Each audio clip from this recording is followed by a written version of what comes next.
पंकजा मुंडेंना राज्यसभेवरती पाठवण्याच्या हालचाली। राज्यातल्या वरिष्ठ नेतृत्वानं पंकजा मुंडेंना राज्यसभेवर पाठवण्याची विनंती केल्याची माहिती। आपल्या जीवाला धोका असल्याचं आमदार बच्चू कडूंचं पोलीस अधीक्षकांना पत्र। सखोल चौकशी करून गुन्हा दाखल करावा, कडूंची मागणी। मनोज जरांगेंना रुग्णालयातून डिस्चार्ज। आंतरवालीला न जाता मनोज जरांगे थेट बीडमधल्या चाकरवाडीला जाणार असल्याची माहिती। लक्ष्मण हाकेंना भेटण्यासाठी सरकारचं शिष्टमंडळ छत्रपती संभाजीनगरच्या विमानतळावर। मंत्री उदय सामंत, गिरीश महाजन, अतुल सावे यांचा शिष्टमंडळात सहभाग। ओबीसी आंदोलक लक्ष्मण हाकेंच्या भेटीवेळी वडेट्टीवारांचा मुख्यमंत्र्यांना फोन, तर सरकारचं शिष्टमंडळ हाकेंकडे पाठवणार असल्याची मुख्यमंत्र्यांची माहिती। आरक्षण विषयाचा लक्ष्मण हाकेंचा गाढा अभ्यास। विजय वडेट्टीवारांची प्रतिक्रिया। ओबीसींच्या हक्काचं आरक्षण का काढून घेताय, विजय वडेट्टीवारांचा सवाल।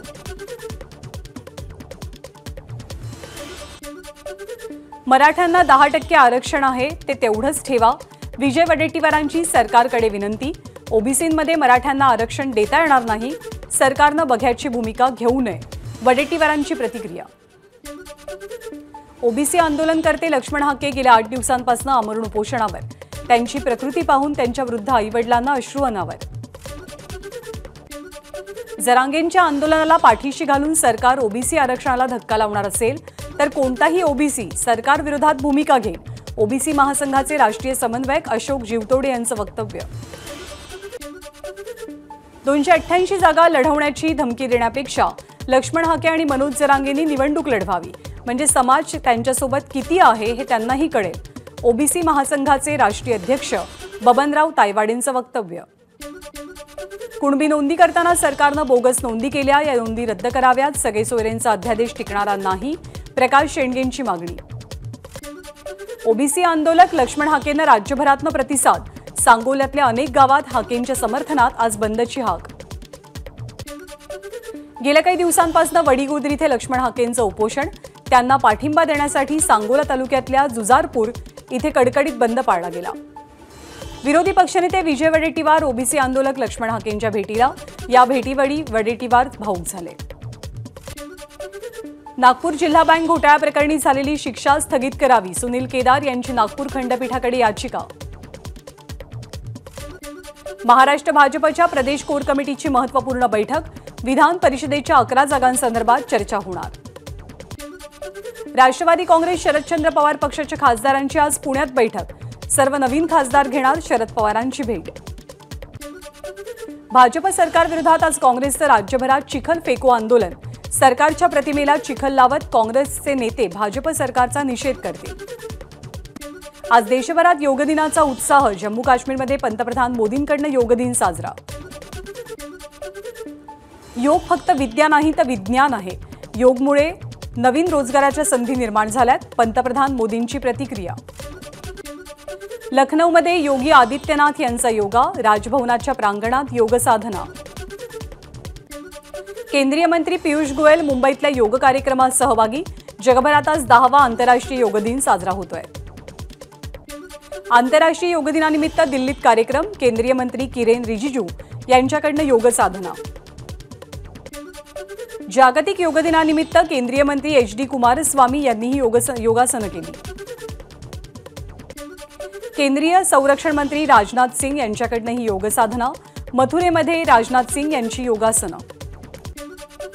केंद्रीय रेल्वे मंत्री अश्विनी वैष्णव यांची ही योगासनं। आंतरराष्ट्रीय योग दिनानिमित्त आयोजित कार्यक्रमात सहभाग। नागपुरातील यशवंत स्टेडियमवर योग दिनानिमित्त कार्यक्रमाचं आयोजन। केंद्रीय मंत्री नितीन गडकरी सहभागी। मुंबईत दिव्यास फाउंडेशनकडून योग कार्यक्रमाचं आयोजन। अभिनेते जॅकी श्रॉफ यांनी कार्यक्रमात सहभाग घेतला। आंतरराष्ट्रीय योग दिनाचा देशभरात उत्साह। लडाखमधल्या पँगॉंग लेकजवळ शाळकरी मुलांची योगासनं। आंतरराष्ट्रीय योग दिनाच्या पार्श्वभूमीवर नौदलाच्या जवानांकडून योगासनं। INS विक्रमादित्यवरती जवानांनी योगासनं करून योग दिन साजरा केला। आंतरराष्ट्रीय योग दिनानिमित्त न्यूयॉर्कच्या टाइम्स स्क्वेअरमध्ये भारतीय वाणिज्य दूतावासाकडून योग सत्राचं आयोजन। नाशिकमध्ये फिटनेस स्टुडिओच्या माध्यमातून योग उत्सव साजरा। महिलांनी नऊवारी साडी परिधान करून योगासनं केली। पुण्यामध्ये योग दिनाच्या निमित्तानं कार्यक्रमाचं आयोजन। कार्यक्रमात मुरलीधर मोहोळ आणि चंद्रकांत पाटील यांचा सहभाग। राज्य कृषी मूल्य आयोगाचे अध्यक्ष पाशा पटेल आज कृषी सचिवांना मार्गदर्शन करणार। जागतिक तापमान, वृक्षारोपण आणि शेती या विषयांबद्दल मार्गदर्शन करणार असल्याची माहिती। कोकण, मध्य महाराष्ट्र आणि मराठवाड्यात तुरळक ठिकाणी पावसाची शक्यता, तर उत्तर महाराष्ट्र, दक्षिण मध्य महाराष्ट्रासह अन्य भागात मेघगर्जनेसह पावसाचा अंदाज।